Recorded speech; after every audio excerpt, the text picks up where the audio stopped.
Hi, everyone. Say hi, Lele. Hi. I had a video that was supposed to go out this morning, and I had some technical issues, and it just wasn't sending. And then I thought, maybe today the message is meant to be something different. So, and then I couldn't think of what to say. I was like, what do I say? I mean, what's going on in Eretz Yisrael there's no words. And I guess that's why everyone's just saying Tehillim and crying out to Hashem.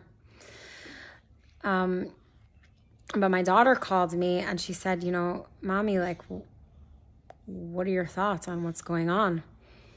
And the only thing that came out of me was, the Rebbe told us that we are the final generation of exile and the first generation of redemption. And we know that the Rebbe also quoted the Arizal in saying that the same Yidden who left Mitzrayim also are going to come back and be reincarnated, and they are going to be the Yidden who leave the final Galus.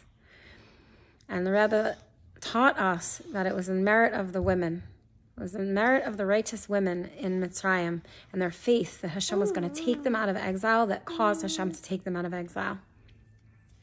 And so I said to my daughter, that's it. We are those women. We've been through this before. We have the strength in our soul. And we have to just remember that the Rebbe told us. Not only did the Rebbe tell us from the greatness of who the Rebbe is and his ability to have Ruach HaKodesh, which is an amazing thing. The Rebbe told us in the language of prophecy, which is different. It has halachic weight. When a positive prophecy is made, it has to happen. There's no turning back. The only type of prophecy that doesn't have to happen is a negative prophecy.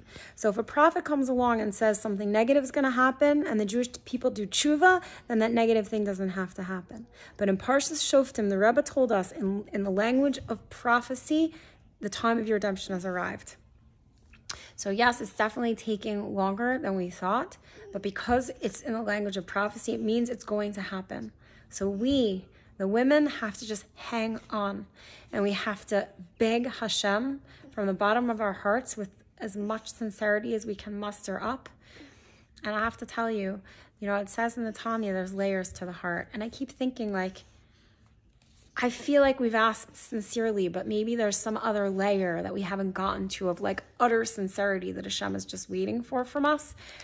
And so my new prayer now is, Hashem, help me ask you with such sincerity for Mashiach that you can't say no.